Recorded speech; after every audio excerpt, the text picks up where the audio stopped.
My son was being bullied at his new school because of the burn scars on his arms. After my wife vanished with her lover, I went to confront the bully's father. But when he saw my son's scars, his face went pale. "I know those scars," he whispered. "Look, I've dealt with a lot of curveballs in my 36 years on this planet. I've survived corporate layoffs, 3 root canals without proper anesthesia, and that one Thanksgiving when my mother-in-law decided to experiment with cranberry sauce and jalapenos. But nothing, and I mean absolutely nothing, prepared me for the gut punch of watching my 8-year-old son ask me if he's a monster. It was a Tuesday evening, which already makes it suspicious because nothing good ever happens on a Tuesday. Mondays you expect to suck, Wednesdays you're halfway through, but Tuesdays? Tuesdays are just there to remind you that the week is long and full of terrors. Liam was sitting cross-legged on our living room floor, surrounded by approximately 7,000 Lego pieces that I would inevitably step on later while getting water at 2 a.m. He was working on this T-Rex build, one of those complicated sets that makes you question whether you're actually helping your kid or just experiencing your own intellectual inadequacy. The dinosaur was half-finished, missing a leg and most of its tail, and Liam was holding it like it was a wounded puppy he'd found on the side of the road. "Dad," he said, not looking up from the plastic prehistoric creature. "Am I a monster?" I was in the middle of scrolling through my phone, probably looking at memes or pretending to understand cryptocurrency, when those 4 words hit me like a freight train made of guilt and heartbreak. I looked up so fast I almost gave myself whiplash. My son, my beautiful, brave, brilliant boy, was staring at his Lego T-Rex with the kind of sadness that shouldn't exist in an 8-year-old's world. His small hands were trembling slightly, and I could see the ridges of scar tissue on his forearms catching the lamplight, creating shadows that looked like topographical maps of pain. "Buddy," I said, desperately trying to inject some levity into a moment that was threatening to crush my chest. "The only monster in this house is me when I see the electric bill. Seriously, I'm pretty sure the power company thinks we're running a secret casino down here." He didn't laugh. Not even a pity chuckle, which is usually my bread and butter. Liam's a good kid. He'll throw me a sympathy laugh even when my jokes bomb harder than my attempt at making homemade pizza last month. But this time, nothing. Just those big brown eyes staring at that stupid dinosaur like it held all the answers to the universe's cruelest questions. The scars he was looking at, the ones that snaked up his arms and disappeared under his shirt to cover parts of his chest and shoulder, weren't just random marks. They were souvenirs from hell. Specifically, the apartment fire 5 years ago that turned our lives into a country song without the truck or the dog. Liam was only 3 when it happened, too young to remember most of it, which is both a blessing and a curse. The fire took our home, our sense of security, and apparently, my ex-wife Hannah's entire grip on reality. Hannah didn't handle the trauma well. Actually, didn't handle well is putting it mildly. She basically looked at our son's recovery, the medical bills, the therapy appointments, the nightmares, and the general chaos of rebuilding a life, and decided, "You know what? I'm out." 6 months after the fire, she was gone. Not in a dramatic midnight escape kind of way, but in a "I'm going to find myself" way that involved a yoga instructor named Trevor who probably uses the word namaste unironically and thinks quinoa is a personality trait. Trevor. Even saying his name makes me want to punch a wall, but I won't because I'm trying to be a good role model and also because drywall repair is expensive. The guy teaches hot yoga in a strip mall next to a tax preparation service and a nail salon, drives a Prius with more bumper stickers than actual bumper, and I'm 99% sure he's never paid for Spotify Premium in his life. Hannah met him at one of those wellness retreats that cost more than my monthly mortgage and promised to realign your chakras, or whatever pseudo-spiritual nonsense rich, white people pay for these days. I hope Trevor pulls a muscle in downward dog. I hope he gets a cramp during warrior pose. I hope every green juice he makes tastes like lawn clippings and regret. But back to Liam, because he's what matters here. My son, sitting on the floor with his half-built dinosaur, asking if he's a monster because some punk kids at his new school decided that scars make you different, and different makes you a target. We'd moved across town 3 months ago. New start, new school, new neighborhood where nobody knew about the fire or the divorce or the fact that sometimes I eat cereal for dinner because adulting is exhausting. I thought a fresh beginning would be good for both of us. Turns out, Kids are the same breed of cruel no matter what zip code you're in. The new school, Riverside Elementary, seemed nice enough at first. Good test scores, friendly principal who gave us the whole, we're a family here speech that I now recognize as the educational equivalent of a used car salesman telling you this Honda Civic was only driven by a grandmother to church on Sundays. For the first few weeks, Liam seemed okay. He'd come home with his backpack, do his homework, tell me generic kid stories about recess and lunch and who threw up in the cafeteria. Standard third-grade stuff. Then things shifted. He started asking to wear long sleeves, even when it was 75 degrees outside. He'd come home quieter, spending more time in his room, building Legos alone instead of telling me about his day. His teacher, Mrs. Callahan, sent a couple of emails that I'd mostly skimmed, something about social adjustment and peer interactions, but I figured it was normal new kid stuff. I was wrong. I was so catastrophically wrong that if wrongness was an Olympic sport, I'd be on a Wheaties box. The breaking point came last week when Liam's favorite shirt, this awesome dinosaur t-shirt with a T-Rex wearing sunglasses that said, "Too cool for extinction," came home torn. Not just a little rip that could happen from normal playground roughhousing, but deliberately shredded, like someone had grabbed it and twisted it with genuine malice. Liam wouldn't tell me what happened. He just mumbled something about it getting caught on the fence and went to his room. That's when I knew. When your kid stops looking you in the eye and starts making excuses that don't add up, you know something's wrong. It's like that parental sixth sense that kicks in, the one that also helps you detect when they've been eating cookies before dinner or when they're lying about brushing their teeth. So here we were, Tuesday evening, Lego T-Rex, and a question that made me want to go back in time and homeschool him from birth.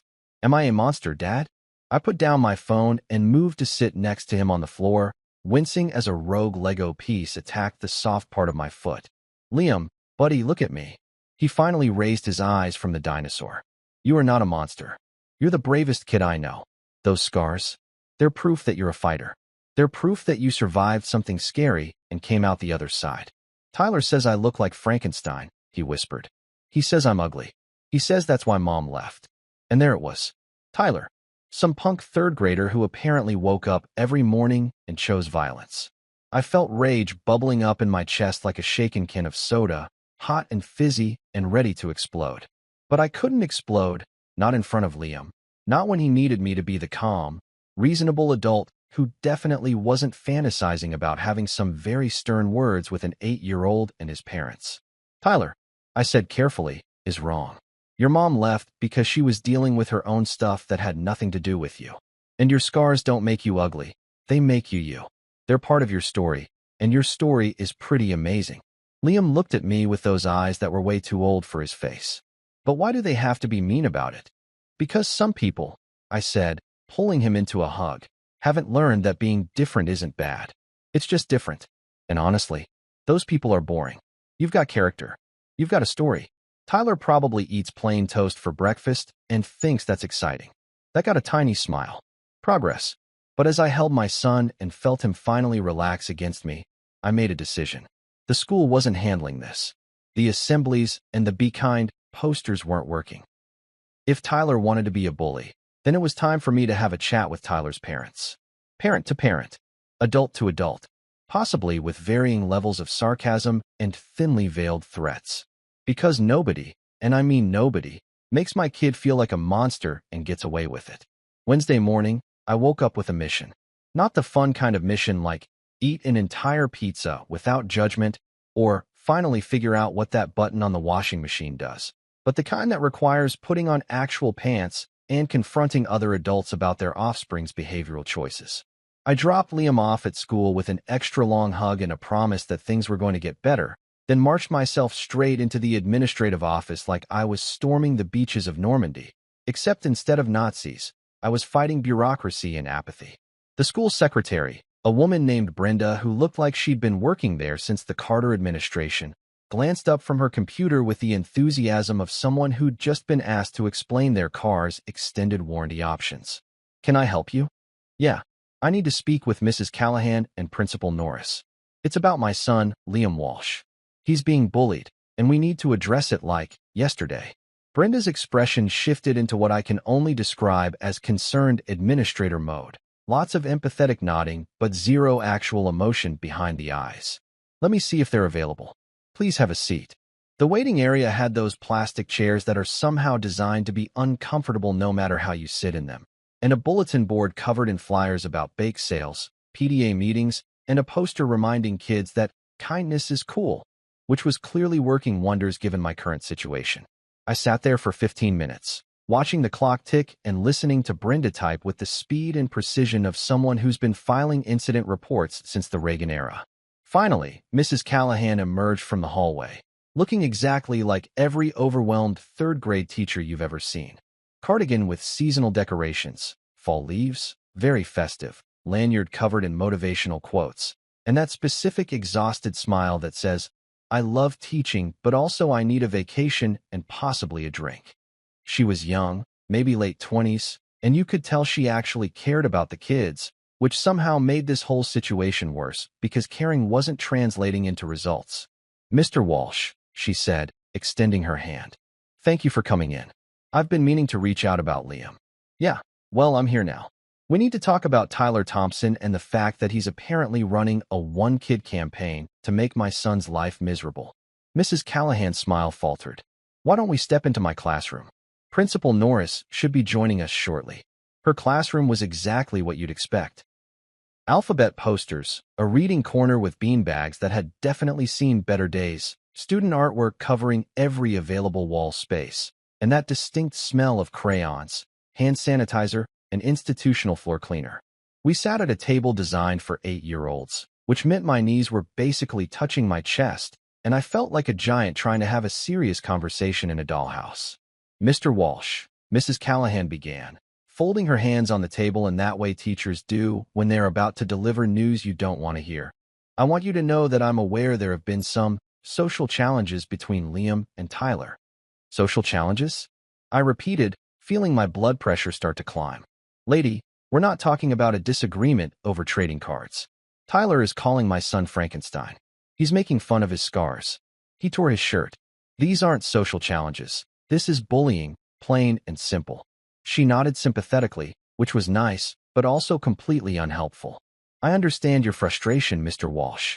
Bullying it's complex." There it was. The word that makes every parent want to flip a table. Complex. Complex. I said, trying to keep my voice level and probably failing. "With all due respect, Mrs. Callahan, this isn't astrophysics. This isn't quantum mechanics. This isn't trying to understand why anyone would put pineapple on pizza. Tell Tyler to stop calling my son Frankenstein." And boom, problem solved. That's not complex. That's basic human decency. Before she could respond, Principal Norris walked in, and I immediately knew this conversation was about to get worse. Dr. Norris. And yes, he went by doctor because apparently he had an Ed.D. and wanted everyone to know it. Was the kind of administrator who'd clearly read every educational leadership book published in the last decade and thought the solution to every problem was a framework, a committee, or a professional development seminar. He was wearing a tie with little pencils on it, which should have been my first warning sign. "Mr. Walsh," he said, extending his hand with the firm grip of someone who'd practiced it in a mirror. "Thank you for coming in. I understand you have concerns about the social dynamics involving your son." Social dynamics. These people had a gift for taking straightforward problems and wrapping them in so much jargon that you forgot what you were even talking about. "My son is being bullied," I said flatly. "By Tyler Thompson. Repeatedly. And from what I can tell, nothing's being done about it." Dr. Norris sat down, somehow managing to look comfortable in a chair meant for a third grader, which made me irrationally annoyed. "Mr. Walsh, I want to assure you that we take all incidents of peer conflict very seriously. We've implemented a comprehensive inclusion framework this year, along with restorative justice practices that focus on." "I don't care about frameworks," I interrupted, because life's too short to listen to administrative buzzword bingo. "I care about my kid not coming home asking if he's a monster. I care about him not having his clothes torn. I care about him actually wanting to go to school instead of faking stomach aches every morning." Mrs. Callahan looked genuinely distressed. "Liam's been saying he has stomach aches? Every single morning," I said. "Kid tried to convince me yesterday that he had malaria." "Malaria? We live in suburban America, not the Amazon rainforest." Dr. Norris pulled out a tablet, because of course he had a tablet, and started tapping away like he was about to solve world hunger. I'm making notes here. We'll definitely want to address this through our restorative justice program. We can schedule a mediation session between the boys, facilitate a dialogue about respect and empathy, and perhaps involve them in a peer mentoring initiative. I stared at him. You want my son, who's the victim here, to sit down and have a feelings chat with the kid who's tormenting him? Are you serious right now? Restorative justice has shown remarkable results in reducing conflict and— Listen, I said, leaning forward as much as my cramped position would allow. I'm all for teaching empathy and working through problems peacefully. I'm a reasonable guy, but my kid shouldn't have to sit in a room and explain to his bully why having scars doesn't make him less human. That's not his responsibility. Tyler needs to be disciplined. There need to be consequences. Otherwise, what's stopping him from continuing? Mrs. Callahan jumped in, clearly trying to de-escalate. We have talked to Tyler multiple times, and we've spoken with his father as well. And what happened? I asked. She exchanged a glance with Dr. Norris that told me everything I needed to know. Nothing had happened. Or worse, something had happened and it hadn't worked. Tyler's home situation is complicated, Dr. Norris said carefully. His father is dealing with some personal challenges, and we're trying to be sensitive too. I don't care about sensitive, I snapped, and I could feel my dad rage building like a volcano about to blow. Every kid's got something going on at home. Life is complicated, but that doesn't give anyone a free pass to torture other kids. Liam's home situation is complicated too. His mom abandoned him, he's got scars from a fire, and he's trying to navigate all of that while some kid makes him feel like garbage every single day. Where's the sensitivity for him? The room went quiet. Mrs. Callahan looked like she wanted to cry, which wasn't my intention, but also I wasn't about to apologize for advocating for my son. Dr. Norris tapped his tablet a few more times, probably documenting what a difficult parent I was being. Mr. Walsh, Dr. Norris finally said, I hear your concerns. What I can do is schedule another assembly focused on kindness and inclusion. We can also implement a buddy system where— Oh, good, I muttered, unable to stop the sarcasm from dripping off every word. An assembly. That'll fix everything. Maybe Liam can hold up a PowerPoint slide about how not to be a jerk. We can make t-shirts. Really lean into the educational theater of it all. Mrs. Callahan actually cracked a small smile at that, which made me like her slightly more despite the frustrating situation. I understand you're upset, Dr. Norris said in that calm, measured tone that administrators use when they're trying to de-escalate angry parents. But I can assure you, we're taking this seriously. Are you though? I asked. Because from where I'm sitting, it seems like you're great at talking about taking things seriously, but not so great at actually doing anything about it. We went back and forth for another 20 minutes. They promised more monitoring, more check-ins, more conversations with Tyler. I left that meeting feeling like I'd just run a marathon through bureaucratic quicksand, exhausted, frustrated, and no closer to an actual solution than when I'd started. The worst part? Nothing changed. If anything, things got worse. Liam came home that Friday with his dinosaur shirt torn. The same one I'd mentioned earlier, the too cool for extinction, one that he loved. He wouldn't tell me exactly what happened, just that he'd accidentally caught it on something during recess, but I knew. I knew Tyler had something to do with it because my kid doesn't lie to me unless he's protecting someone or protecting himself from more trouble. I looked at that torn shirt, at my son's defeated expression, at the scars on his arms that he was trying to hide under a jacket even though it was 68 degrees outside, and I made a decision. Enough assemblies. Enough restorative justice frameworks. Enough waiting for the school to handle something they clearly couldn't or wouldn't handle effectively. It was time for Dad to step in. Time to pay the Thompson family a visit. Saturday morning arrived with the kind of crisp autumn air that's supposed to be refreshing, but mostly just reminded me that I needed to rake leaves and also confront a stranger about their kid's behavior. I woke up with a sense of purpose that I hadn't felt since. Honestly, I couldn't remember when. Maybe that time I assembled IKEA furniture without having a complete mental breakdown? That felt like a lifetime ago. I spent the first hour after waking up rehearsing what I was going to say. Stood in front of the bathroom mirror like I was preparing for a TED Talk, except instead of inspiring millions, I was just trying to figure out how to tell another parent that their kid was a menace without getting punched in the face. Mr. Thompson, your son is terrorizing mine. Too aggressive. Hi. I'm Liam's dad, and we need to chat. Too friendly. Your kid's a jerk, and you need to fix it. Too honest, probably. I settled on something in between. Firm but not hostile. Clear but not confrontational. Who was I kidding? I was probably going to wing it and hope for the best, which is basically my approach to life in general. Liam was still asleep, which was good because I didn't want him knowing I was about to go full vigilante dad mode. I left a note on the kitchen counter saying I was running errands, grabbed my keys, and looked up the Thompson address that I'd gotten from the school directory. Yes, I know that sounds slightly stalkerish, but desperate times call for desperate measures, and my kid asking if he's a monster definitely qualified as desperate times. The drive across town took about 15 minutes, and I spent every second of it alternating between righteous anger and mild panic. What if this guy was huge? What if he was one of those dads who solved everything with violence? What if he sicked a dog on me? What if he was completely reasonable and made me feel like an idiot for showing up unannounced on a Saturday morning? That last one might actually be worse than the dog scenario. I pulled up to the Thompson house and immediately felt my preconceived notions shifting. I'd expected something, I don't know, nicer? More put together? The kind of place where a kid who felt confident enough to bully others would live. Instead, I found a modest ranch-style home that had clearly seen better days.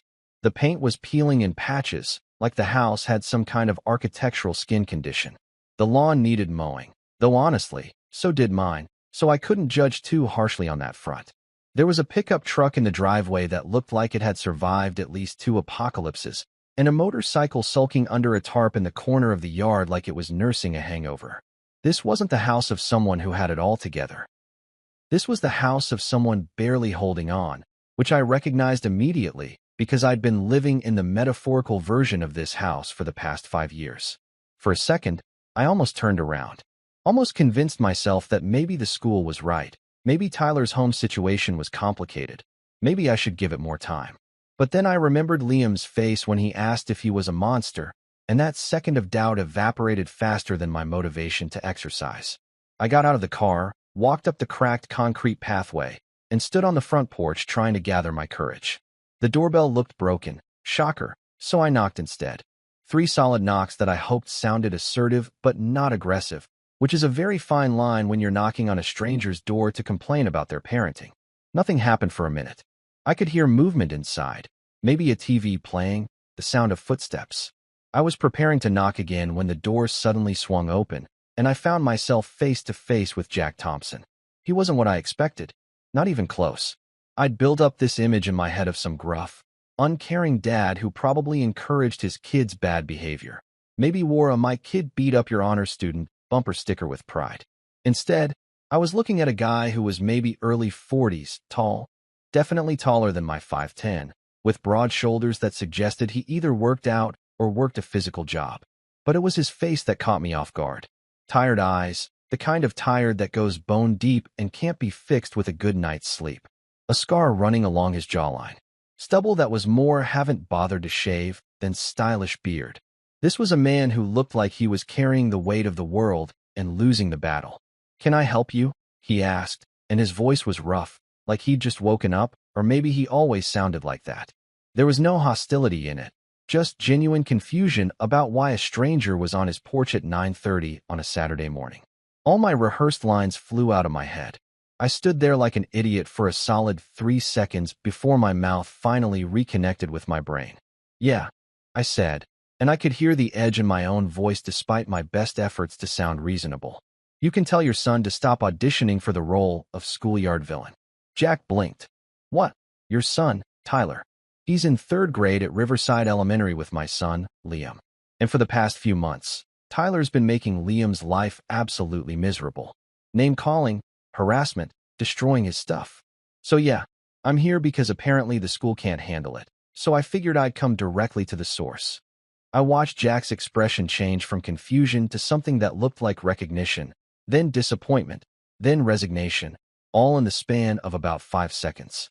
His shoulders sagged. And I mean really sagged, like someone had just added another 50 pounds to whatever burden he was already carrying.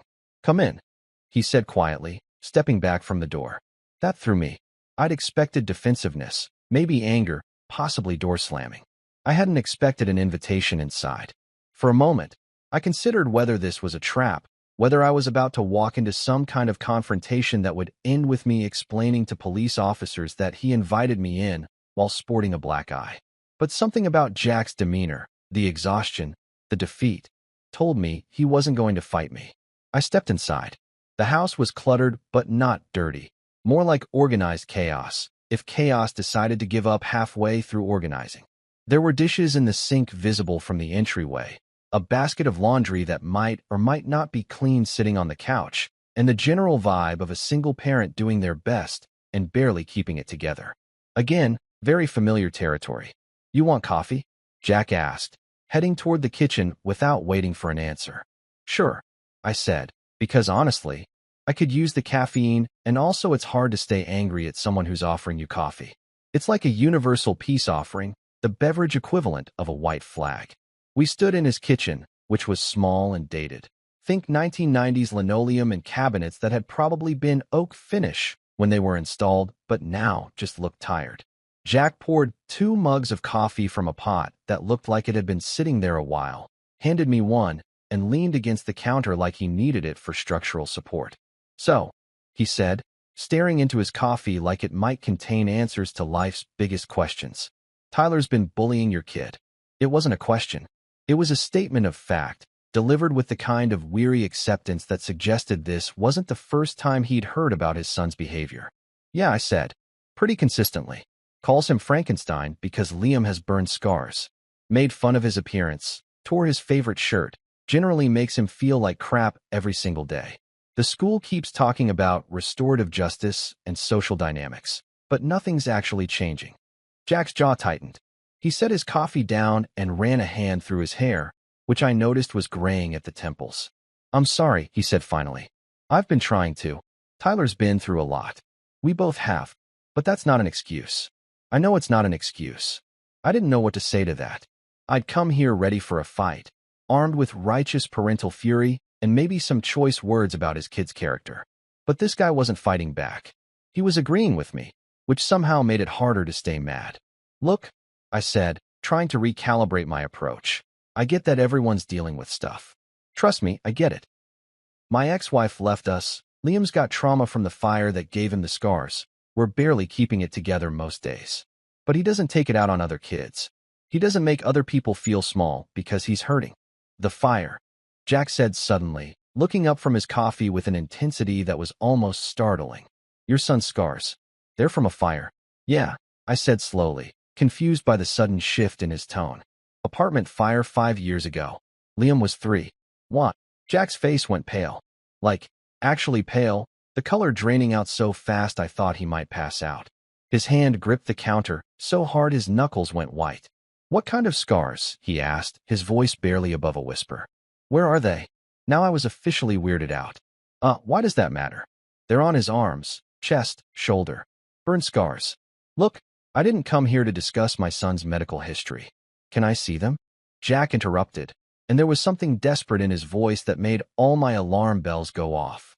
"Absolutely not," I said firmly. "I'm not showing you pictures of my kid to some stranger who—" "Please," he said, and his voice cracked. Actually cracked, like he was on the verge of tears. "Please. I need to see them. I think I know those scars." I stared at him. "What are you talking about? How could you possibly?" But Jack was already moving, pulling out his phone with shaking hands. "What's your son's name?" "Liam what?" "When exactly was the fire?" "What address?" Against my better judgment, maybe because his reaction was so visceral and genuine that it overrode my stranger danger instincts, I answered. "Liam Walsh. The fire was October 2020. Maple Street Apartments, Building C." Jack's phone clattered to the floor. Jack's phone hit the linoleum with a crack that made me wince, and for a second, we both just stared at it lying there on the floor like it had personally betrayed him. Then Jack looked up at me with eyes that had gone from tired to absolutely haunted, and I felt the atmosphere in the kitchen shift from awkward confrontation to something I couldn't quite name, but definitely didn't like. "Maple Street," he repeated, his voice hollow. "Building C, October 2020. "Yeah," I said slowly, my brain trying to catch up with whatever was happening here. "Why? What does that have to do with anything?" Jack didn't answer. He just stood there, frozen, staring at me like I'd just told him the world was ending. Then, without warning, he turned and walked out of the kitchen. I heard his footsteps heavy on the stairs, the creak of a door opening upstairs, the sound of someone moving things around frantically. I stood there in this stranger's kitchen, holding a mug of mediocre coffee, wondering what the hell I'd just walked into. This was supposed to be a simple conversation about his kid being a jerk to my kid. How had we gotten to this weird place where he was having some kind of breakdown over the details of Liam's fire? Part of me wanted to just leave, put down the coffee, walk out the door, get in my car, and pretend this whole bizarre interaction never happened. But a bigger part of me, the part that had learned to trust my gut instincts over the years, told me to stay. Something important was happening here, even if I didn't understand what it was yet. Jack came back down the stairs carrying a worn cardboard box, the kind you shove in the back of your closet and try to forget about because it's filled with memories that hurt too much to look at. He set it on the kitchen table with shaking hands and started pulling things out. Newspaper clippings, printed articles, photos, all of them, I realized with growing confusion about fires. I was a firefighter, Jack said, not looking at me, just methodically sorting through the contents of the box like he was searching for something specific. 15 years with the department. Did mostly residential calls, some commercial, couple of forest fires out west one summer. Okay, I said, because I literally didn't know what else to say. This morning had taken a hard left turn into Bizarre Town, and I wasn't sure I'd packed the right supplies for this journey. October 14th, 2020, Jack continued, pulling out a specific newspaper clipping with the kind of precision that suggested he'd looked at it 1,000 times before. Maple Street Apartments. Building C. 3-alarm fire, started in a ground floor unit, electrical malfunction, spread fast because the building was old and the fire suppression system was basically decorative. My stomach dropped. He was talking about our fire. About the night that had changed everything. The night I'd spent in a hospital waiting room praying to a God I wasn't sure I believed in that my 3-year-old son would survive. The night my wife had sat beside me in complete silence, staring at nothing, already halfway gone even though she wouldn't physically leave for another 6 months. I was first on scene, Jack said, and his voice had taken on this distant quality, like he was narrating someone else's story. My company, Engine 47. We got the call at 11:43 p.m. Arrived at 11:51. 8 minutes. Did you know that? 8 minutes from call to arrival. Sometimes I still count those minutes, wondering if we'd been faster, if traffic had been lighter, if I'd driven just a little more recklessly. He trailed off, staring at the newspaper photo of the building. Our building, with flames shooting out of windows on multiple floors. I remembered that photo. It had run in the local paper for a week. I'd avoided looking at it then, and I didn't particularly want to look at it now. There were people screaming, Jack continued, lost in the memory. Hanging out windows, trapped on upper floors. We did the math fast. Who we could reach, who was in the most danger, where the fire was spreading. It's all numbers and probability in those first minutes. Cold calculations about who lives and who dies based on where our resources are and where the fire is going. I wanted to tell him to stop, that I didn't need to hear this, that I'd lived through it from the other side, and reliving it wasn't going to help anyone. But something in his demeanor told me he needed to say this, needed to get it out. So I kept my mouth shut and let him talk. I went in with my partner, Rodriguez, Jack said. 3rd floor west side. That's where the screaming was coming from. Heavy smoke. Visibility, maybe 2 feet on a good day. We found the apartment. Door was hot. Kicked it in. And there was a woman collapsed in the hallway. And behind her, in a back bedroom, we could hear a child crying. My throat tightened. I knew the story. I knew how it ended because I'd lived the aftermath every single day for 5 years. But hearing it from this perspective, from the guy who'd been on the other side of that nightmare, was surreal in a way I couldn't quite process. We had maybe 2 minutes before the ceiling came down. Jack continued, his hand still shaking as he held the newspaper clipping. Maybe less. The smoke was thick, the heat was insane, and we had 2 people to get out. A woman and a child. My partner grabbed the woman, started dragging her toward the door. I went for the kid. He paused, taking a shuddering breath that sounded like it physically hurt. I found him in a bedroom, under a bed, trying to hide from the smoke and flames. Smart kid. The bed had protected him from the worst of it, but his arms and chest had already been burned. He was crying, calling for his mom. I pulled him out, wrapped him in my coat. and that's when I heard it, the ceiling starting to go. Rodriguez was yelling at me to get out, that we had seconds, maybe less. Jack finally looked up at me, and I saw tears running down his face, cutting tracks through the stubble and the exhaustion. I had to choose, he said, and his voice broke completely. The woman was closer to the exit, but she was unconscious, already had severe smoke inhalation. The kid was lighter, faster to carry, conscious and responsive. Rodriguez had the woman, but wasn't going to make it out in time with her weight. The ceiling was coming down. I had maybe 3 seconds to decide who lived and who died. I felt like I'd been punched in the stomach. Hannah, I whispered. My wife. You're talking about Hannah. Jack nodded, wiping at his eyes with the back of his hand. I chose the child. I ran. Got him out just as that section of ceiling collapsed.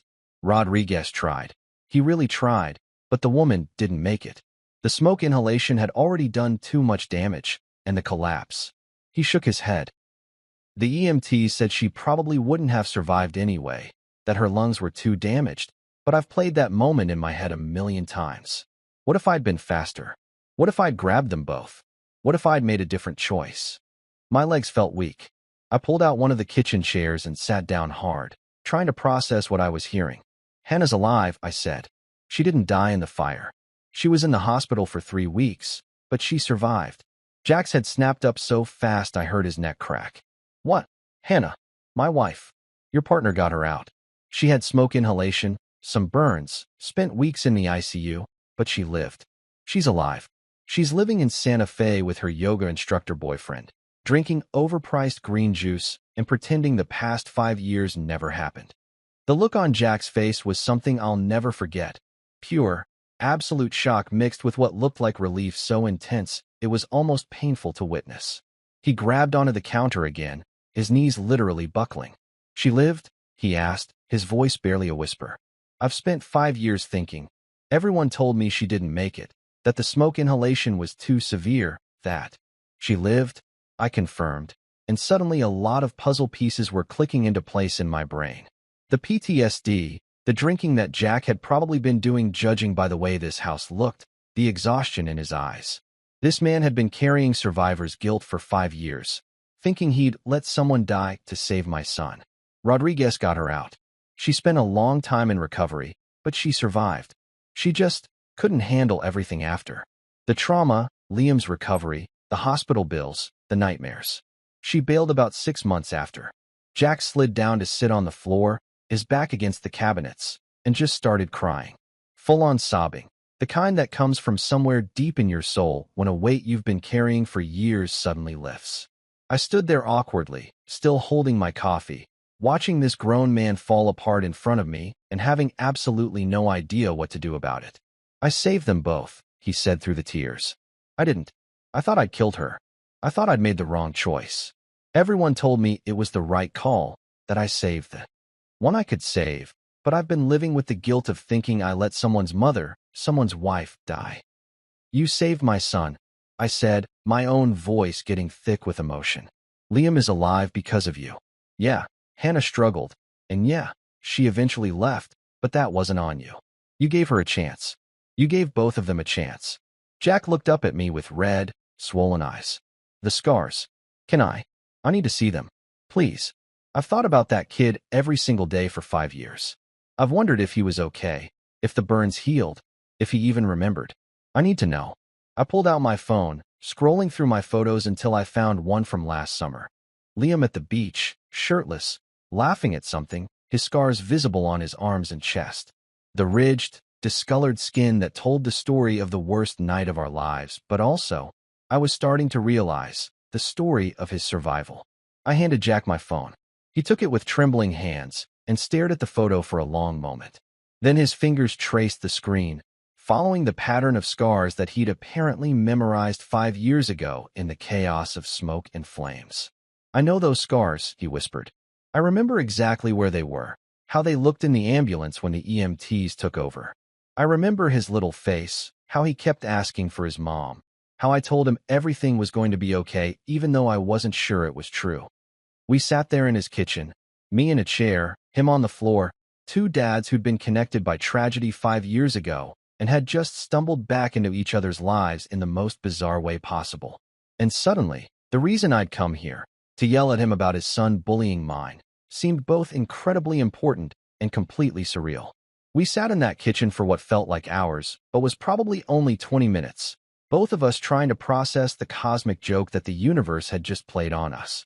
The guy whose kid was tormenting my son was the same guy who'd saved my son's life 5 years ago. If this were a movie, people would complain that the plot was too contrived, that real life doesn't work like that. But here we were, living proof that sometimes reality is stranger and more twisted than any screenplay. Jack finally pulled himself together enough to get off the floor, though he still looked like he'd been hit by a truck carrying emotional baggage. He refilled our coffee cups, because apparently that's what you do when you're having a breakdown in your own kitchen, and we moved to the living room, which was slightly less depressing than standing around in a kitchen that smelled like old coffee and regret. "I need you to understand something," Jack said, settling into an armchair that had definitely seen better days. The upholstery was worn, there was a suspicious stain on one arm, and it looked like the kind of chair you keep meaning to replace, but never do because furniture is expensive and also you're barely holding your life together. Again, very relatable. After that fire, I wasn't the same. Couldn't be the same. "Yeah, I'm starting to get that," I said, sitting on the couch and immediately sinking into a crater that suggested this was Jack's usual spot for television-based escapism. He rolled up his sleeve, and I saw what I'd missed earlier, scar tissue running up his forearm, disappearing under his shirt. Not burn scars like Liam's, but the kind of scars you get from trauma, from being in places human bodies aren't meant to be. "Ceiling collapse caught my shoulder and ribs on the way out," he explained, his fingers unconsciously tracing the raised tissue.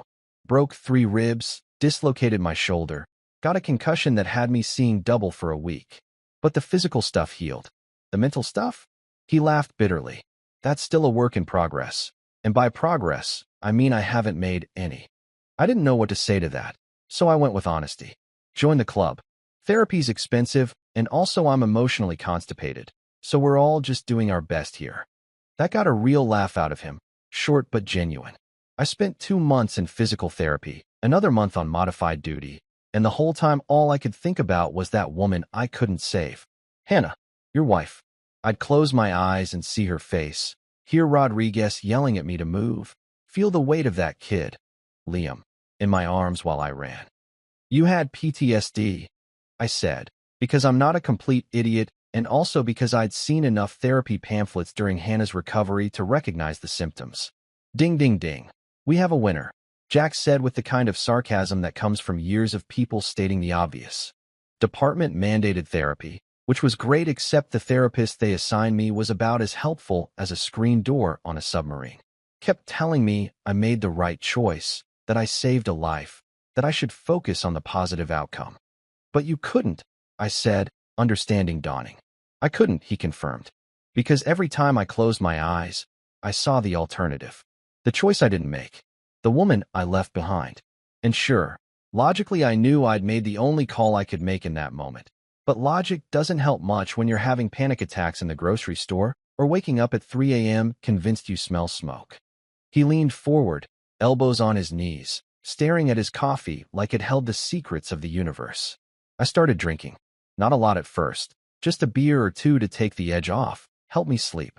But a beer or 2 became 3 or 4, and 3 or 4 became a 6-pack, and before I knew it, I was the cliché firefighter with a drinking problem trying to drown his demons in cheap beer and regret. "Jack." I started, but he held up a hand. "Let me finish," he said. "I need to get this out. My wife, Amy, she tried. God, she really tried. Went to counseling with me, held me through the nightmares, covered for me when I showed up to family events already half drunk. But there's only so much a person can take, you know? Only so many times you can watch someone you love self-destruct before you realize you're going down with the ship."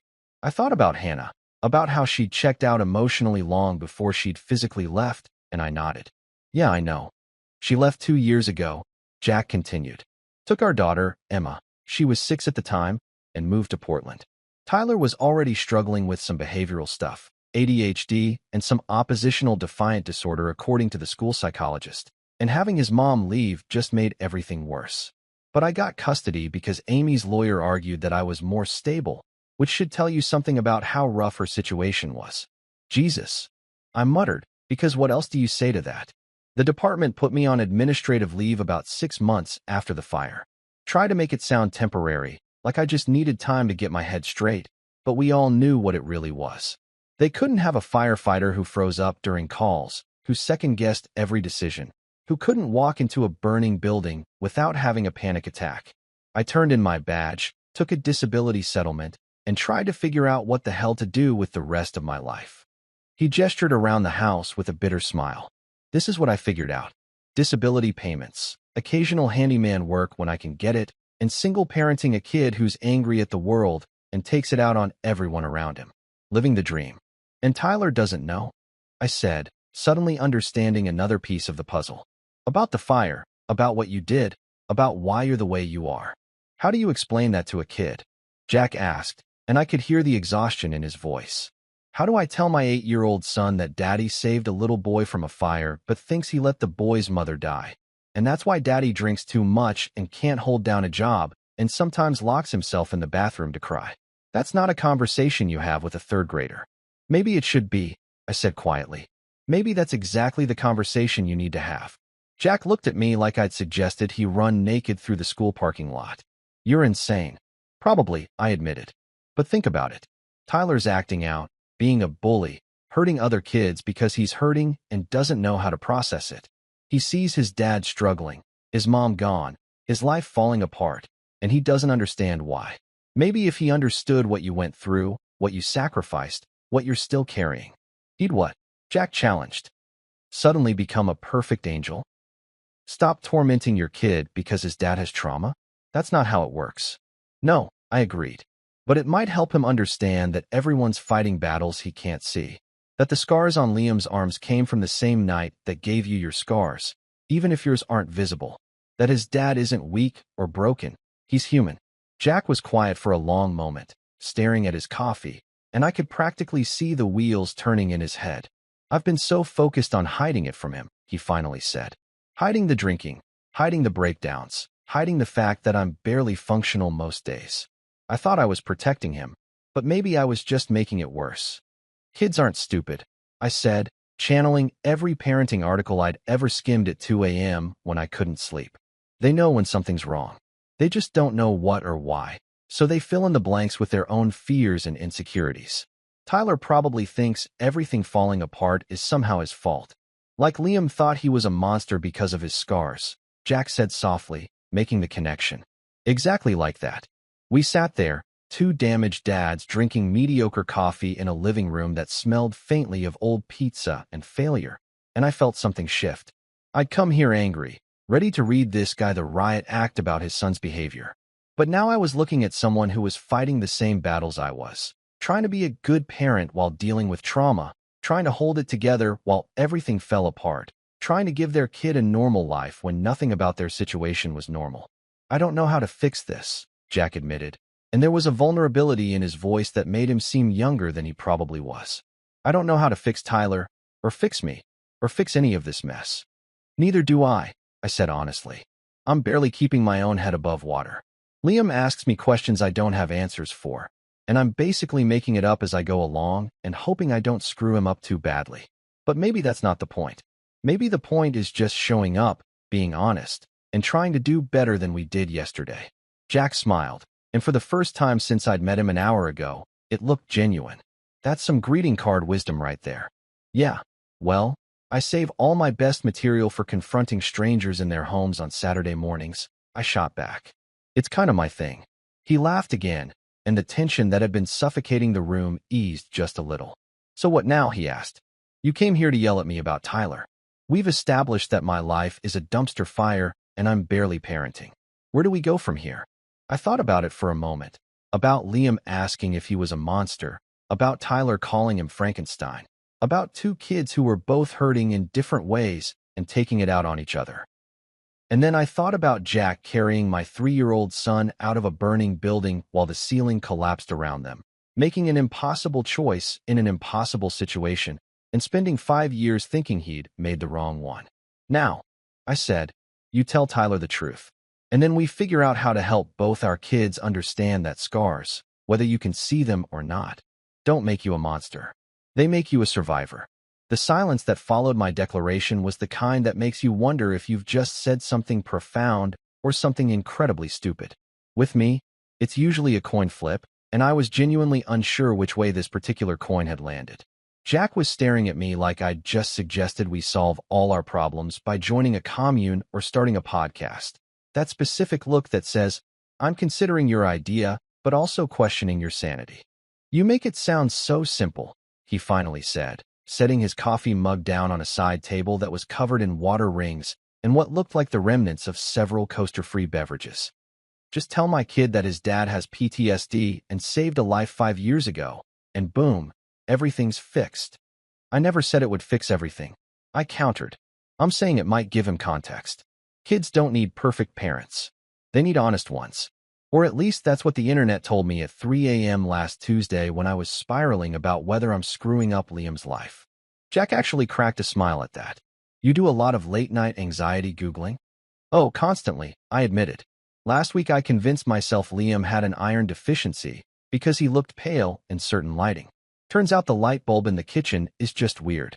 But I spent 2 hours researching anemia symptoms and considering whether I should be feeding him more spinach, which he hates. So that was a fun mental rabbit hole. I Googled how to tell if your kid is a sociopath last month. Jack said with the kind of dark humor that comes from genuine desperation. Tyler punched a hole in his bedroom wall, and for about 20 minutes I was convinced I was raising the next Hannibal Lecter. And I asked, because I was genuinely curious and also because misery loves company. And the internet told me that kids with behavioral issues aren't inherently evil. They're usually responding to trauma or instability in their environment. Jack said, slumping further into his chair like the weight of that realization was still crushing him. Which basically confirmed that I'm the problem. My kid's acting out because I'm a mess. Great. Nothing like the internet validating your worst fears at 2 in the morning. I nodded because, yeah, I'd been there. The internet is really good at making you feel simultaneously validated and like the worst parent in human history. It's a special talent. It really is, Jack agreed. Then he sighed, long and heavy, the kind of sigh that comes from somewhere around your ankles and works its way up. Okay, so let's say I do this. Let's say I sit Tyler down and tell him the truth about the fire, about what happened, about why I'm. He gestured vaguely at himself, like this. What if it makes things worse? What if he can't handle it? What if he can? I countered. Look, I'm not a therapist. I can barely handle my own emotional baggage, let alone give advice about anyone else's. But from where I'm sitting, Tyler's already handling the fallout. He just doesn't know what he's handling. He's angry and confused and acting out because he doesn't understand why his world fell apart. Maybe giving him the truth won't fix everything, but at least he'll understand why.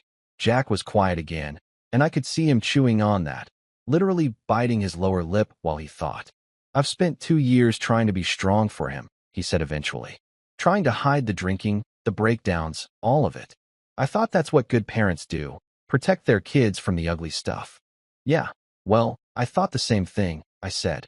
Spent a year after Hannah left trying to pretend everything was fine, that mommy just needed some time to herself, that she'd be back soon.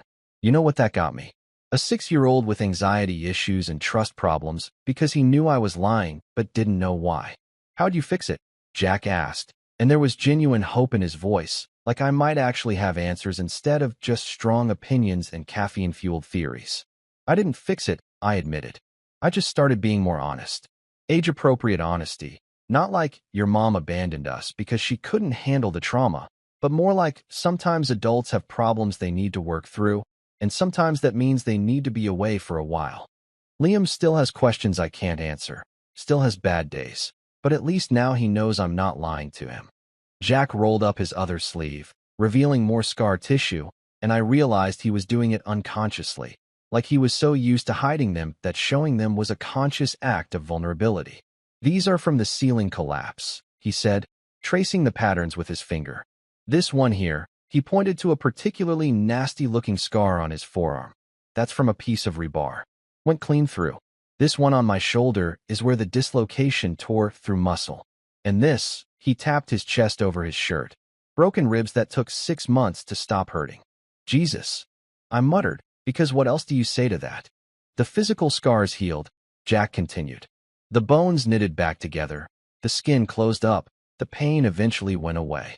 But the mental scars. He tapped his temple. Those are still fresh, still bleeding. And Tyler sees it even though I try to hide it. He sees his dad drinking, sees the panic attacks I try to pass off as just being tired, sees me lock myself in the bathroom when I'm having a bad day. So stop hiding it, I said simply. Or at least stop pretending you're not hiding it. Kids are like emotional bloodhounds. They can smell fear and dishonesty from a mile away. Jack laughed, but it was hollow. You're just full of wisdom today, aren't you? Not wisdom, I corrected. Just the observations of someone who's also barely keeping his shit together. I'm not some parenting guru with all the answers. I'm just a guy who makes spaghetti for dinner 3 times a week and hopes his kid doesn't need too much therapy as an adult. 3 times a week? Jack asked, raising an eyebrow. Those are rookie numbers. Okay, fine. Sometimes it's 4 times a week, I admitted. And sometimes I forget to put sauce on it and just call it minimalist pasta, which is a fancy way of saying I'm lazy and we're out of groceries. That got a real laugh out of him, the first genuine full laugh I'd heard since arriving. I did that last week. Called it butter noodles like it was some kind of gourmet choice instead of admitting I forgot to shop. See, I said, we're both disasters. But we're functional disasters who love our kids and show up every day even when we have no idea what we're doing. That counts for something. Jack's expression softened. You really think telling him about the fire will help? About everything? I think, I said carefully, that secrets are like poison. They sit inside you and rot everything from the inside out. And kids, they sense secrets even if they don't know what they are. Tyler knows something's wrong. He knows his dad is struggling. He knows his life isn't normal compared to other kids. But he doesn't know why. So his brain fills in the blanks. And usually, the blanks get filled in with "it's my fault," or "I'm not good enough," or some other toxic narrative that makes him act out even more. You sound like you've thought about this a lot, Jack observed. I've had a lot of therapy, I said dryly. Both for Liam and for me. Turns out when your wife leaves and your kid has trauma, you end up spending quality time in offices with degrees on the wall and boxes of tissues strategically placed. Who knew? I tried therapy, Jack said. Went to 3 different therapists after Amy left. The first one kept trying to get me to do EMDR, which just made my panic attacks worse. The second one wanted me to journal about my feelings, which, no thank you. The third one was actually pretty good, but my insurance only covered 8 sessions and I couldn't afford to pay out of pocket. American healthcare is a beautiful system designed to help those who need it most, I said with maximum sarcasm. By which I mean it's a dumpster fire wrapped in red tape and covered in denied claims. Preach, Jack muttered, raising his coffee mug in a mock toast. We sat there for another moment, and something had shifted between us. We'd gone from adversaries to something like allies, or at least 2 guys who recognized each other's struggles and decided not to make them worse. It was weird, honestly. I'd come here ready to fight, ready to defend my son with the fury of 1,000 angry parents. And instead I'd found someone who was fighting the same battle from a different angle. Okay, Jack said finally, sitting up straighter like he'd made a decision. Okay, I'll talk to Tyler. I'll tell him about the fire, about what happened, about. He gestured vaguely at himself again. All of this. But I want to do it right. Not just spring it on him out of nowhere. Smart, I agreed. Maybe ease into it. Start with the basics, see how he handles it, then go deeper if he seems ready. And what about Liam? Jack asked. Does he know I'm the firefighter who saved him? I shook my head. He doesn't remember much from that night. He was only 3. He knows there was a fire, knows firefighters saved him, but he doesn't have specific memories. It's more like impressions, fear, pain, someone carrying him, feeling safe. But names, faces, details? Those are gone. Jack's expression did something complicated. Part of me is relieved he doesn't remember, he admitted. But another part wishes he did. Wishes he knew that someone gave a damn, that someone made sure he got out. He knows, I said quietly. Maybe not consciously, but he knows. That feeling of being safe, of someone protecting him, that's in there somewhere. And maybe now he can know it consciously too. This is insane, Jack said, but he was smiling when he said it. You came here to yell at me about my kid being a bully, And now we're planning some kind of therapeutic intervention for both our sons based on a fire from 5 years ago. This is like a movie plot except stupider. Welcome to my life, I said, where nothing makes sense but we're all just doing our best anyway. Jack took a deep breath that sounded like he was preparing to jump out of an airplane without checking if his parachute was properly packed. Okay, he said, standing up from his chair with the determination of someone about to do something terrifying. No time like the present, right? Let's do this before I lose my nerve and go back to pretending everything's fine. That's the spirit, I said, though internally I was wondering if this was actually a good idea or if we were both just two dysfunctional dads making decisions based on emotional exhaustion and mediocre coffee. But hey, we'd come this far. Might as well see it through. Jack walked to the bottom of the stairs and called up, "Tyler, come down here, please." The please was doing a lot of heavy lifting in that sentence, because his tone suggested this wasn't actually a request. There was a moment of silence, then the sound of stomping that only an 8-year-old can produce, somehow both aggressive and melodramatic, like each step was a personal attack on the structural integrity of the house. "What?" came a voice from upstairs, dripping with that special kind of preteen attitude that makes you understand why some species eat their young. "Down here. Now," Jack said, and I heard the edge of command in his voice, the remnant of someone who used to give orders in life or death situations. "We need to talk." More stomping, louder this time, and then Tyler appeared at the top of the stairs. My first thought was that he looked exactly like what I'd expected and nothing like what I'd expected simultaneously. He was small for his age, skinny in that way kids are before they hit growth spurts, with his father's dark hair, but messy, sticking up in directions that suggested he'd either just woken up or had given up on the concept of combs entirely. He was wearing a Minecraft t-shirt that had seen better days and shorts that probably should have been washed 3 wears ago. But it was his expression that got me. Defensive before he even knew what he was being defensive about, arms crossed, jaw set, eyes already looking for the exit. This was a kid who expected to be in trouble, who'd probably been in trouble so often that it was just his default state of existence. He stomped down the stairs. Seriously, how do kids make that much noise? And stopped at the bottom, finally noticing me sitting on the couch. His eyes went wide, then narrow, then confused, cycling through emotions faster than a slot machine. "Who's that?" he asked Jack, jerking his chin toward me in a gesture that was probably supposed to be tough, but mostly just looked awkward. "This is Mr. Walsh," Jack said. "Liam's dad." I watched Tyler's face do something complicated. Recognition, then panic, then that defensive mask slamming back into place. "I didn't do anything," he blurted out, which is universally what guilty people say when they've definitely done something. "Sit," Jack said, pointing to the other chair, and his tone left no room for argument. Tyler sat, but he did it with maximum attitude, throwing himself into the chair like he was being forced to sit on hot coals. He kept his arms crossed and his jaw clenched, staring at a spot on the floor like it might hold the secret to escaping this conversation. "Tyler," Jack started, and I could hear him struggling to find the right words. He sat back down in his chair, leaning forward with his elbows on his knees, trying to make eye contact with his son who was determinedly avoiding it. "Mr. Walsh came here today to talk about what's been happening at school, about how you've been treating Liam." "I said I didn't do anything," Tyler mumbled, still not looking up. "We both know that's not true," Jack said, his voice firm but not angry. "You've been calling him names. You've been making fun of his scars. You tore his shirt last week."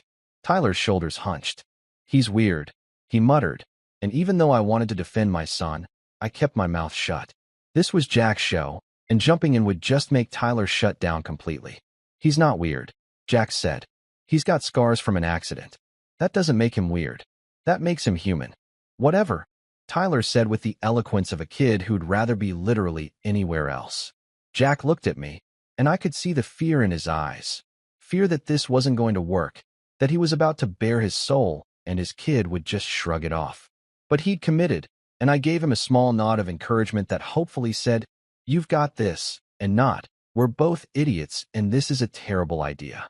"Tyler, look at me," Jack said, waiting until his son finally, reluctantly, raised his eyes. "I need to tell you something. Something I should have told you a long time ago." That got Tyler's attention. His defensive posture softened slightly. curiosity creeping in despite his best efforts to stay angry. "What?" he asked, suspicion heavy in his voice. Jack rolled up his sleeves, showing the scars I'd seen earlier. "You know I used to be a firefighter," he said. "You know I got hurt on the job, and that's why I had to stop. But I never told you the whole story. I never told you about the fire that changed everything." Tyler was staring at the scars now, and I could see his brain working, trying to figure out where this was going. "Okay," he said slowly. 5 years ago," Jack continued, and his voice was already getting rough with emotion. "There was an apartment fire. Middle of the night. Families trapped inside. My company was first on scene, and we went in to get people out." He paused, taking a breath. "On the 3rd floor, we found an apartment with 2 people inside. A woman and a little boy, 3 years old. The ceiling was coming down. We had maybe 2 minutes to get them both out, and I had to make a choice about who to grab first." I watched Tyler's face as understanding started to dawn. His eyes went from his dad's scars to me, then back to his dad. "I grabbed the boy," Jack said. "Wrapped him in my coat and ran. Got him out just as the ceiling collapsed. My partner got the woman out, but she was in bad shape. Smoke inhalation, burns. I spent 5 years thinking she died because I chose wrong. But she didn't," Tyler said, and it was barely a whisper. "No," Jack confirmed. "She didn't. I found that out today. About an hour ago, actually, when Mr. Walsh showed up on our doorstep." Tyler looked at me again, and I could see him putting the pieces together. "Liam," he said. "The kid you saved was Liam." "That's right," Jack said. "The boy I carried out of that building, the one whose life I saved, the one who's had to live with burn scars ever since. That's Liam Walsh. The same kid you've been calling Frankenstein at school." The color drained from Tyler's face. Like, actually drained, going from pink to pale in about 3 seconds flat. His mouth opened, then closed, then opened again like a fish trying to figure out how to breathe air. "I didn't know," he stammered, and now he was the one looking for exits. "I know you didn't," Jack said, "because I never told you. I never told you about that night, about what happened, about why I started drinking, why your mom left, why I'm the way I am. I thought I was protecting you by keeping it secret, but all I did was leave you confused and angry with no idea why your life fell apart." Tyler's eyes were getting shiny, that pre-crying shine that kids get when they're trying really hard not to cry but losing the battle. "You saved him," he said, his voice cracking. "You saved Liam, and you never told me." "I didn't tell you a lot of things," Jack admitted. "I didn't tell you that I got hurt that night, broke 3 ribs, and dislocated my shoulder. I didn't tell you that I've had PTSD ever since, that I have panic attacks and nightmares, and sometimes I can't even walk past a building without thinking about fire. I didn't tell you that the drinking started because I couldn't handle the guilt, and that your mom left because watching me fall apart was too hard. I kept all of it inside and thought I was being strong, but I was just being a coward." "Dad," Tyler said, and now the tears were flowing freely. "You want to know why you're angry all the time?" Jack asked gently. "Why you lash out at other kids? Why you feel like nothing's right? It's because I made you carry my secrets without knowing what you were carrying.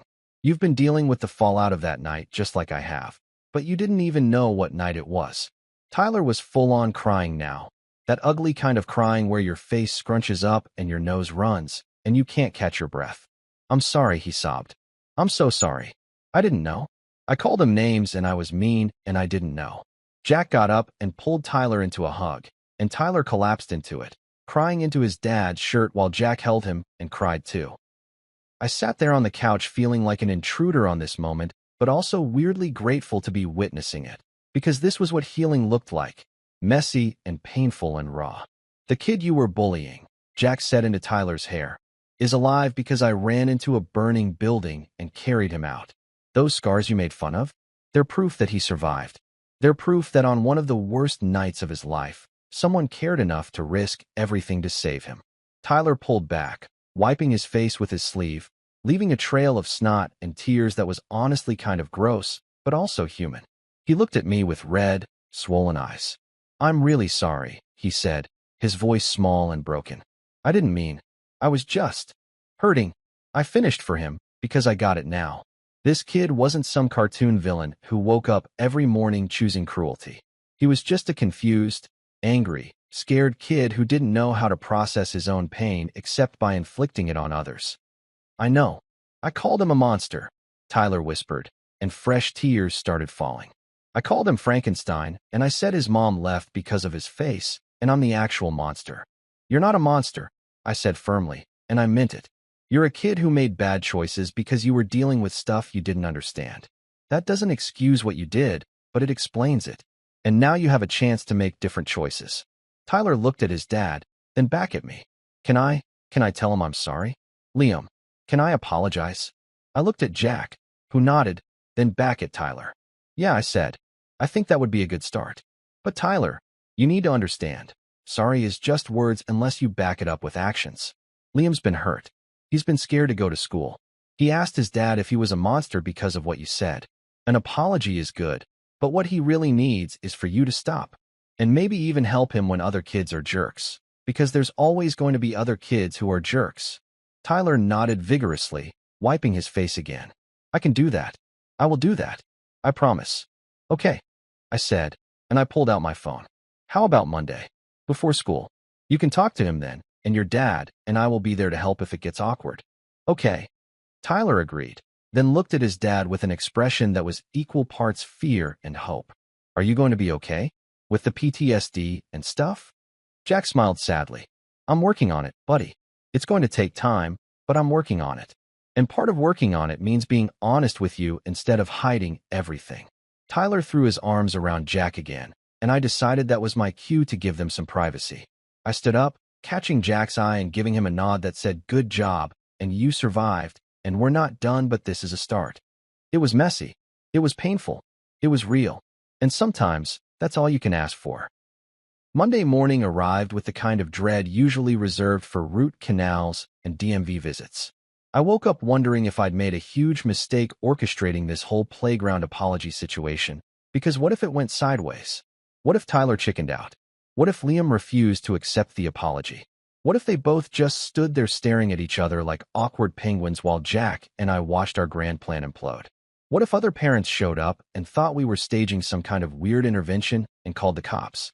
My brain had come up with approximately 47 disaster scenarios by the time my alarm went off, which was actually showing restraint considering I usually hit triple digits. I spent 20 minutes trying to explain to Liam over breakfast that we were meeting someone at school, someone who wanted to talk to him, but I kept it vague because I didn't want to freak him out. Liam, being the perceptive kid he is, immediately knew something was up. The kid has radar for when adults are being weird, which is pretty much all the time, but especially when we're trying to orchestrate things for their own good. Is it about Tyler? He asked, pushing his cereal around his bowl without actually eating any of it, which was how I knew he was nervous. Liam loves cereal. The kid would eat Lucky Charms for every meal if I let him, which I don't because I'm trying to be a responsible parent and also because I don't want to deal with the sugar crashes. Yeah, buddy, I admitted, because lying to him would just make it worse, and also I'm terrible at lying to my own kid. Tyler wants to apologize. Liam's eyes went wide, and I could see him trying to process that information. Really? His dad and I talked this weekend, and some things came to light. Tyler didn't understand some stuff, but now he does, and he wants to make it right. What if he's lying? Liam asked, and the fear in his voice broke my heart into about 17 pieces. What if it's a trick, and he's just going to be meaner? Man, I hated that my kid had to think like this. Had to approach an apology with suspicion because kids had been cruel enough to make him doubt basic human decency. But I also couldn't blame him for being cautious. Life had already taught him that people could hurt you, that the world wasn't always safe, that sometimes the people who were supposed to protect you couldn't or wouldn't. I knelt down next to his chair, putting us at eye level, which was getting harder as he grew because the kid was shooting up like a weed, and soon he'd be tall enough that I'd have to look up at him. I don't think it's a trick, Liam. I really don't. But if you don't want to hear what he has to say, you don't have to. We can turn around right now, and I'll handle it differently. This is your choice. Liam thought about it for a long moment, his little face scrunched up in concentration, doing that thing where he chews on his bottom lip that he definitely picked up from me. No, he finally said, showing more courage than most adults I know. I want to hear it, but you have to stay with me. I'm not going anywhere. I promised, and I meant it with every fiber of my being. The drive to school was quiet, Liam staring out the window while I mentally rehearsed everything that could go wrong. What if Tyler said the wrong thing? What if Liam got upset? What if Jack and I had completely misread this situation and we were about to traumatize both our kids in new and exciting ways. What if this backfired and made everything worse? Parenting is basically just making your best guess and hoping you don't screw up your kids too badly. And this felt like a particularly high-stakes guess. We arrived 15 minutes early as planned, and I saw Jack's pickup truck already in the parking lot, looking even more beat up in the morning sunlight. He and Tyler were standing near the playground equipment, both looking about as comfortable as cats in a bathtub. Tyler was wearing a different Minecraft shirt. Apparently, he had a collection, and Jack was in jeans and a flannel that had seen better days. They both had the same nervous energy, shifting their weight from foot to foot, and I realized with a weird sense of kinship that Jack was probably just as terrified about this as I was. I parked and looked at Liam, who was gripping his backpack straps like they might protect him from whatever was about to happen. "You ready?" He took a deep breath, held it for a moment, then let it out slowly. "Ready." We walked over, and I could feel Liam's hand gripping mine tighter with every step. The playground was mostly empty this early, a few parents dropping off kids for before-school care, but nobody paying attention to us. Tyler saw us coming and his eyes got huge, that deer-in-headlights look that kids get when they realize the moment of truth has arrived and there's no backing out. For a second, I thought he might actually run, and I saw Jack's hand tighten on his shoulder. Jack put his hand on Tyler's shoulder more firmly, a gesture of support, and also probably to keep him from bolting. "Hey," Jack said when we got close enough, his voice carefully neutral, like we were all just casually meeting up at the playground at 7:45 in the morning for no particular reason. "Thanks for meeting us." "Yeah," I said, equally awkward, because apparently watching our kids have an emotionally charged conversation was something neither of us had figured out the social protocol for. Should I be standing? Sitting? Making encouraging faces? Staying neutral? Nobody writes a manual for this stuff. Tyler and Liam stood there staring at each other like they were in a Western showdown. Except instead of guns, they were armed with feelings and the weight of third-grade social politics. Tyler was shuffling his feet, hands shoved in his pockets, looking everywhere except at Liam. The sky, the ground, the swing set, basically anywhere his eyes could land that wasn't on the kid he'd been tormenting. Liam was half hiding behind me, gripping my hand like it was a lifeline in shark-infested waters. "Tyler has something he wants to say," Jack prompted gently, giving his son an encouraging nod that clearly said, "You can do this, but also you have to do this, so get moving." Tyler took a breath that sounded like it hurt, like he was trying to inhale courage and exhale fear. "Liam," he started, his voice barely above a whisper, then cleared his throat and tried again louder. "Liam, I'm sorry. I'm really, really sorry." Liam didn't say anything, just stared at him with those big brown eyes that were currently filled with suspicion and confusion and a wariness that no 8-year-old should have to carry. "I called you names," Tyler continued, and I could see tears starting to form in his eyes, making them shiny in the morning light. "I called you Frankenstein, and I made fun of your scars, and I tore your shirt, and I was mean to you every day, and I'm so sorry. I was a jerk, a huge jerk." "Why?" Liam asked simply, and it was the perfect question. Not, "I accept your apology," or "It's okay," but just why. Because that's what he needed to understand. Not just that Tyler was sorry, but why it had happened in the first place. Tyler looked at his dad with something like panic, like he hadn't expected to have to explain himself, and was now realizing that, "I'm sorry," wasn't going to cut it. Jack nodded encouragement, his hand still on Tyler's shoulder. "Because I was angry," Tyler said, the words coming out in a rush like he had to say them fast before he lost his nerve. "My mom left and my dad was sad all the time, and everything in my life felt wrong, and I didn't understand why. And I took it out on you because..." He trailed off, struggling to find words for feelings that most adults can't even articulate. "Because hurting someone else made you feel less powerless," Jack said quietly, helping his son find the words. "Because when you're hurting and you don't know how to fix it, sometimes you hurt other people just to feel like you have control over something. It's not right, but it's human." Tyler nodded miserably. "Yeah, that. But it was wrong. You didn't do anything to me. You were just there, and you seemed different, and I was mean because I could be, and that's not okay. That's really not okay." "It's really not okay," Liam agreed, and I felt a surge of pride that he wasn't just accepting the apology immediately, that he was making Tyler work for it and own what he'd done. That was healthy. That was good. I know, Tyler said. And now the tears were actually falling. And I want to make it better somehow. I don't know how to make it better, but I want to try. I'll try really hard. This was the moment. This was where Jack was supposed to tell the story, the big reveal. I saw him take a breath, steeling himself. Liam, Jack said softly. I'm the firefighter who saved you 5 years ago. That Saturday, Jack and Tyler showed up at our door holding a store-bought pie and looking nervous as hell. You didn't have to bring anything, I said, but free dessert is free dessert, so I took it anyway. Tyler and Liam immediately disappeared into Liam's room, and within seconds I heard them laughing about Legos and dinosaurs like the past few months hadn't happened. Kids are weird like that. Give them honesty and a chance, and they just move forward. Jack and I heated up pizza while the boys built upstairs. I started AA meetings again, Jack said quietly. Day 12 sober. And I got a job interview, safety inspector for a construction company. That's amazing, man, I said, genuinely proud of this guy I'd barely known for 2 weeks. After dinner, Jack helped clean up while the boys played. I can't believe they're friends now, he said, loading the dishwasher wrong because apparently nobody knows proper dish Tetris. Kids are better at forgiveness than we are, I said. Later, tucking Liam into bed, he looked up at me. Dad, I don't think I'm a monster anymore. My heart damn near exploded. You never were, buddy. Never. My scars prove someone cared enough to save me, he whispered. And yeah, that's exactly what they proved. 6 months later, everything had shifted in ways I couldn't have imagined that Saturday morning when I'd knocked on Jack's door ready for a fight. Jack got the job, stayed sober, started therapy that actually worked. He even began volunteering at the fire department, teaching safety classes at schools.